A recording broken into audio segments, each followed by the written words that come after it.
Assalamualaikum warahmatullahi wabarakatuh. Dan saya ucapkan selamat berbahagia dan sejahtera ya guys ya, tentunya sehat-sehat selalu. Nah kali ini saya mau mengovlog atau bikin video yang bertema story saya, bagaimana saya sampai di Hongkong dan menikah di Hongkong guys ya. Oke, pada tahun 1994 saya pertama kali ke Hongkong guys. Waktu itu nggak begitu banyak juga sekarang gitu guys ya, cuma beberapa item aja. Jadi walaupun saya dulu belum dulu, tapi statusnya juga dikawin guys gitu. Oke. Nah pada tahun 2003 ya, saya mulai ketemu suami saya guys. Pertamanya kita saling nggak mengenal guys, cuma ketemu aja di jalan gitu ya. Terus udah itu pertemuannya ya sangat saya ingat ya, saya paling lucu itu waktu kita beli kaset video atau CD ya guys ya. Itu pertama kali saya cuma ketemu, tapi saya belum mengenal dia.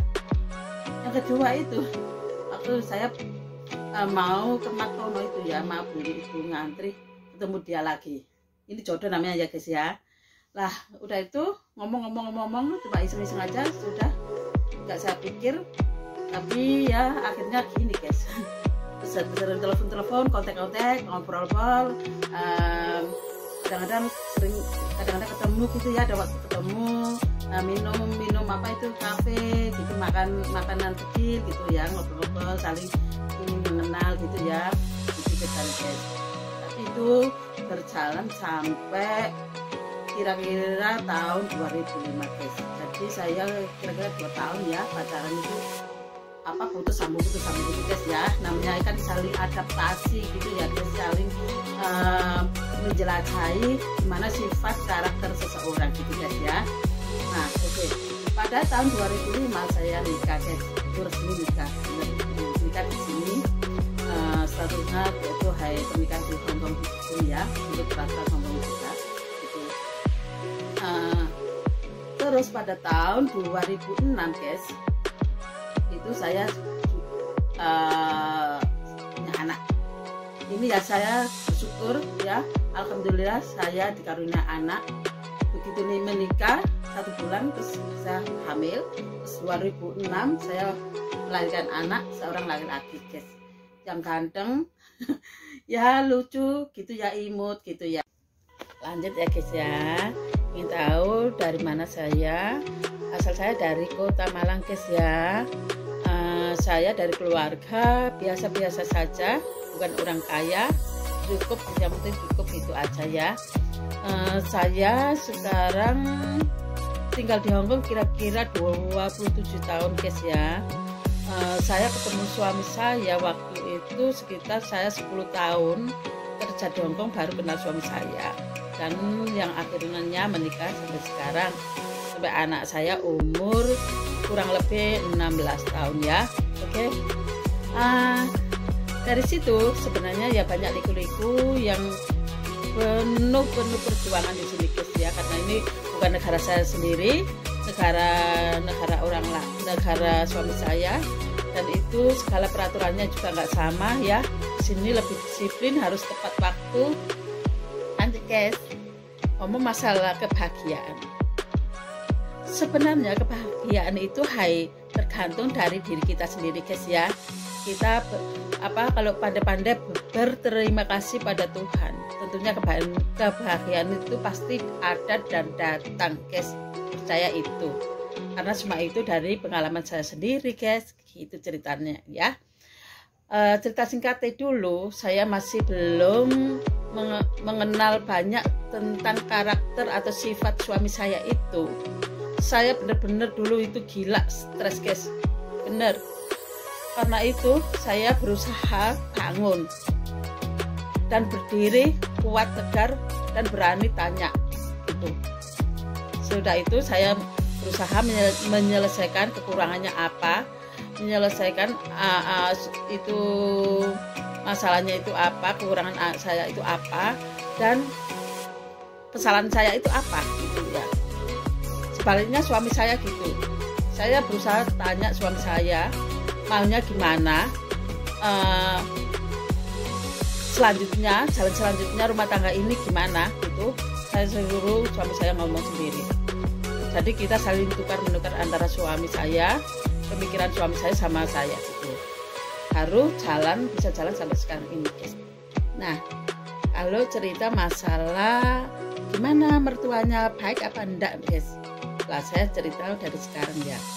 Pertama kali saya menikah dengan suami saya dulu itu guys, sepertinya seperti apa yang saya lihat, saya sebagai anak orang perempuan ya pasti terasa ya guys ya, itu sepertinya keluarga suami saya itu kurang setuju atau kurang menyukai saya gitu guys ya.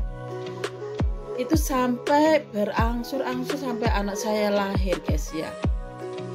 Terus cerita singkatnya sekitar anak saya umur SD kelas 3, sikap mereka udah kayak berubah, bisa menerima saya kayaknya 100% gitu ya, seperti yang lain gitu, bisa meratakan gitu guys.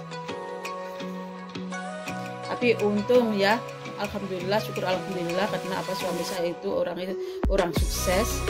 Untungnya ya dia punya rumah sendiri, jadi nggak jadi satu sama mertua ya. Jadi kita nggak mau ngerepotin mertua gitu, kita di rumah sendiri guys. Untungnya itu. Nah, dari situ saya ya ada suka ya apa, karena ya saya juga bangga karena suami saya itu selalu melindungi saya selama saya menikah dengan dia itu ya. Sebenarnya banyak omongan-omongan yang kurang saya senangi gitu ya guys, tapi suami saya tetap melindungi saya, tetap membantah kata-kata keluarganya gitu guys. Saya benar-benar bersyukur, makanya kenapa saya bilang kita harus berani menghadapi segala sesuatunya yang ada. Masalah apa namanya ya, suka duka gitu ya. Sebenarnya jadi seorang istri itu ya juga capek ya, apalagi kalau sudah punya anak kecil ya, harus pergi kemana itu, ke posyandu, harus check up ke hospital itu ya, check up itu tinggi berapa, harus disuntik ini suntik itu, terus harus terapi karena anak saya itu kan dulu itu dibilang itu lamban ya, kayak cara kerja apapun ini lamban itu. Kalau misalnya orang bilang itu apa kalau di Indonesia ya memang lamban namanya ya, cara pemikirannya dengan anak yang biasa itu kurang sejajar gitu guys. Jadi sini jadi lambat, kayak itu pemikiran anak umur 8 tahun, anak saya masih 5 tahun gitu pemikirannya, jadi lambat. Jadi cara kerja dia, jalannya, makan pun, sampai dia berpikir pun juga gitu lambat guys. Jadi harus terapi.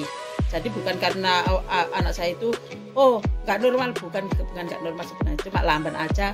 Salah cerdas, memang cerdas anak saya, tapi cara pemikirannya lamban, nggak seperti anak yang lain kan langsung tancap gitu. Kalau anak saya lamban, kalau ngeresep itu ya misalnya cara nerimanya itu lamban sekali gitu guys ceritanya. Tapi pinter oke, masalah pinter oke. Cuma ya itu yang saya bilang, itu kita harus capek, harus keluar masuk ke mana itu terapi ya, itu namanya bukan klinik, namanya hospital, rumah sakit buat terapi gitu guys. Dari renang, dari olahraga, dari pembicaraan itu, terus dari apa lagi itu nulis gitu ya, itu nulisnya bagus enggak gitu, itu semua itu saya yang ngurusin. Dari sekolah dari pokoknya keluar masuk, dari ke itu bikin KTP, bikin paspor sampai apa segala masalah itu dibebankan saya. Jadi saya sendiri harus menguasai semua itu, dan saya sendiri harus berusaha pinter-pinter cari tahu gimana ini caranya, gimana ini harus pergi kemana gitu. Kita harus pinter-pinter gitu guys, itu ceritanya. Kalau soalnya apa, suami saya orangnya super sibuk guys. Dia itu seorang master chef, kayak itu yang bikin kue, coklat, cake, gitu. Dia kerjakan di hotel, orang super sibuk sekali. Jadi nggak ada waktu untuk peluang untuk urusan anak gitu guys. Bener itu, bukan dia nggak tanggung jawab, tapi dia karena sibuknya itu guys. Kalau memang ada waktu, memang dia selalu mendamping saya gitu. Tapi kalau nggak ada waktu, saya sendiri yang jalan sama anak saya gitu guys. Nah itu suka dukanya. Tapi walau bagaimanapun guys, kita namanya itu anak kita sendiri, kita kan bahagia guys ya. Nah, makanya saya bilang itu ada suka, ada duka. Dukanya ya itu tadi, kita harus capek-capek guys ya. Harus dengerin itu training, harus gimana caranya apa itu mendidik anak, gimana caranya kita itu harus mendukung anaknya, support anaknya harus jalan kemana, harus pilih sekolah anak yang mana, itu kita sendiri harus mengikuti training itu, harus mendengarkan mana yang baik untuk buat anak saya gitu guys. Itu ceritanya kita. Oke.